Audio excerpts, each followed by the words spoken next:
The Derfflinger class was the largest class of German battlecruisers ever built, and represented a major change and improvement in the design of these ships for the high seas fleet. Prior to the class, the German battlecruiser designs up until this time, von der Tann, Moltke, Goeben, and Seydlitz, had possessed two common features which the Navy had now decided needed changing. These were an 11-inch main battery and staggered wing turrets. Although a degree of cross-deck firing was possible, depending on the ship, it meant that the latter three ships' practical broadside was usually 8 guns, despite carrying 10 guns in 5 turrets. On von der Tann, the lack of a second rear turret limited the ship still further, with the usual 6-gun broadside whilst carrying 8, similar to the Invincible class. Whilst this might have been fine against the Invincibles themselves and their follow-up subclass, the British had now escalated with the Lion class, which were better protected and armed with 8 13.5-inch guns all on the centre line. And their battleships, which German battlecruisers were also supposed to be able to face in a fleet engagement, were getting thicker and thicker armour, as well as more firepower as well. Funded by the Fourth Naval Law, the 3 ships of the class were designed to fill the allocated new 3 dreadnought slots, although design work had actually started before the law was passed. And in a manner similar to many Reichsmarine and Kriegsmarine vessels later down the line, the Germans would modify the design of each ship whilst they were under construction, resulting in each one coming out slightly different to the previous one. This was largely because their construction was staggered out over a couple of years, as opposed to the more rapid British practice of laying down an entire class within a few months of each other. So, for Germany, advances in naval technology would be present by the time later ships of a class were laid down, and so tinkering was always going to result.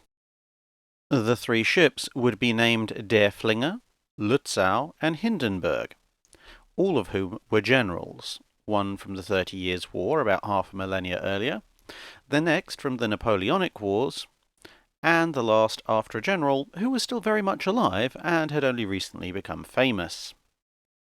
Before we go any further, I'd just like to say a quick shout out and thank you to subscriber Speedbird, who supplied a number of photos of their most excellent model of Derfflinger, which you will see during the process of this video. As a result of the firepower and turret layout concerns mentioned earlier, the main battery of this class was increased to 12-inch guns in 4 twin turrets, for a grand total of 8 guns in the main battery, a pair of turrets superfiring forward, and a pair of turrets aft in near superfiring positions. This gave the same 8-gun broadside as previous classes, without the need for a 5th turret, saving substantially on weight, thus compensating for the increase in gun size.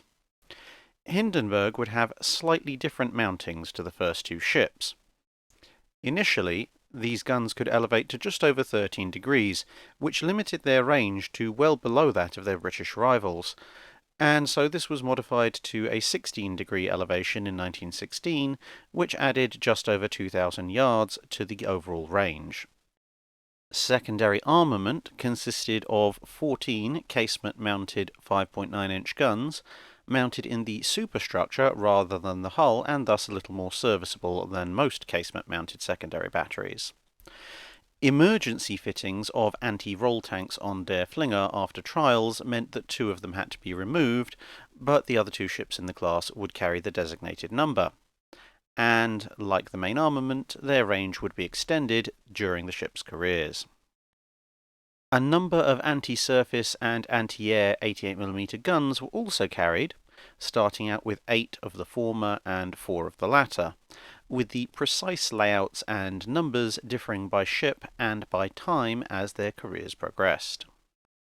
4 underwater torpedo tubes rounded out the armament, 1 pointing in each direction, although again with some differences. Lützow and Hindenburg would carry larger diameter tubes than Derfflinger. This particular design feature would come back to bite them later.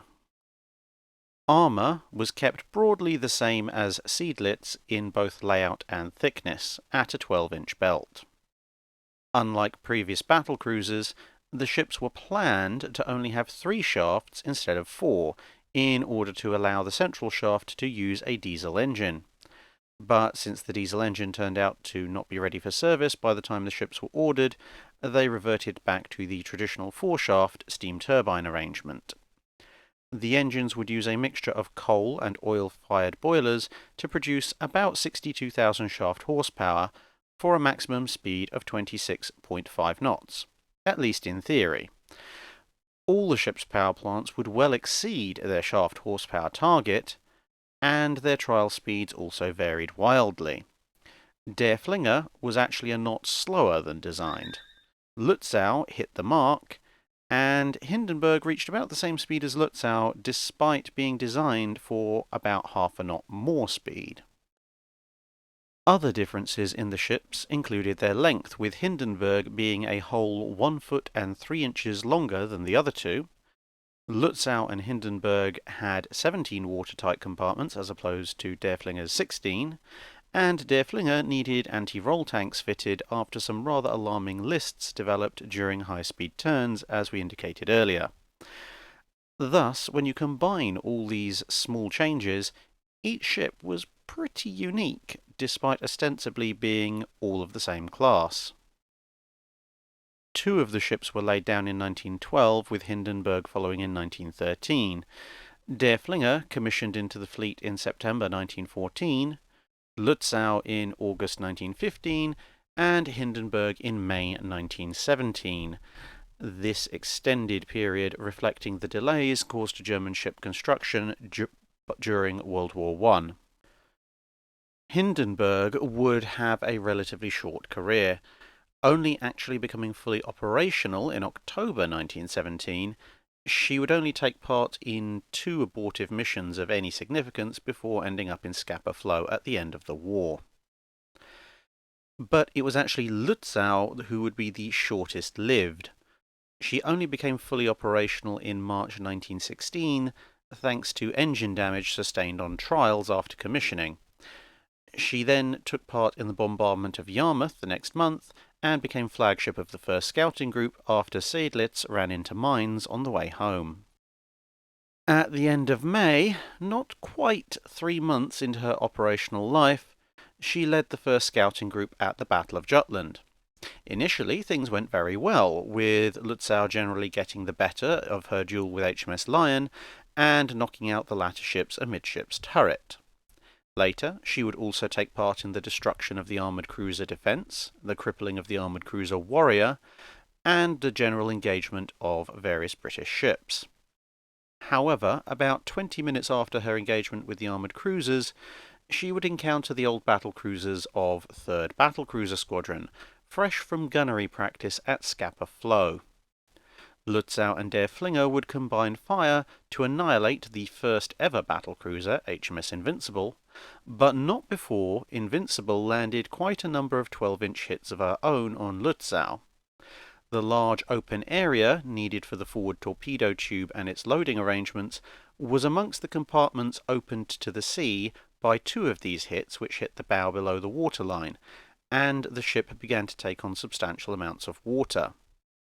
With her pumps being unable to keep up, after taking further above water hits from other ships, the Lutzow withdrew.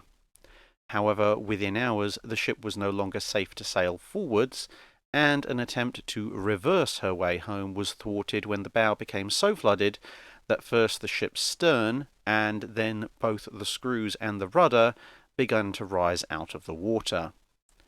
With it fairly clear that the ship was now doomed, the escorting torpedo boats took off the surviving crew, and torpedo boat G-38 hastened her fate with its own weapons. Thus, in one of the often missed subtle ironies of Jutland, the oldest and newest battlecruisers present on the day ended up sinking each other. But in keeping with a recurring theme amongst German ships, where one of the class seems to absorb all the luck at the expense of the others, Derfflinger's story was to be quite different. Although, like Lützow, she suffered engine damage on trials, she would be in fleet service by November 1914, taking part in the raids on Scarborough, Hartlepool and Whitby at the end of the year, and then taking part in the Battle of Dogger Bank at the start of 1915. In return for a single hit from a British 13.5-inch shell, she heavily damaged HMS Lion, a ship that didn't really seem to have that much luck when it came to engaging ships of the Derfflinger class. Repairs and other issues with the engines kept the ship in dock for most of the rest of 1915, and her next major mission would be joining Lützow and the rest of the first scouting group that was available for the Yarmouth raid. At Jutland, she would have incredible luck, both good and bad. Sailing behind Lützow, she was engaged with the British battlecruisers, and would combine with Seydlitz to sink HMS Queen Mary, and combine with Lützow, as mentioned earlier, to deal with Invincible, along with contributing to the destruction of HMS Defence. Although initially not engaged by the British due to signalling errors on the part of who else but Beatty and Seymour, she would eventually come under fire and take hits from something in the order of 20 large shells, reports vary, at various points in the battle, including 15-inch shells from the 5th Battle Squadron. This, as you might imagine, took a rather significant toll, at one point knocking out all her main guns, although one of the turrets would later be brought back into action. First Scouting Group being saved from vengeful British battlecruisers late in the engagement by the old pre-dreadnoughts that were tagging along with the High Seas Fleet. Nevertheless, the tremendous battering that the ship had sustained, along with its tenacity and undoubted lethality in combat, led to the ship receiving the nickname Iron Dog, a thoroughly deserved reputation. Her operational history past this point, once repairs were complete, was similar to Hindenburg's, and both ships would be interned in Scapa Flow at the end of the war. Both ships would successfully scuttle themselves in June 1919, with Hindenburg eventually raised and scrapped in 1930. Iron Dog, meanwhile, would stay hidden for much longer, only being raised in 1939. Her scrapping was then interrupted by World War II, and she would only go to the breaker's yard in 1946. Both ships' bells would be recovered during the salvage efforts and would be presented to the West German Navy a couple of decades later. That's it for this video. Thanks for watching. If you have a comment or suggestion for a ship to review, let us know in the comments below. Don't forget to comment on the pinned post for dry dock questions.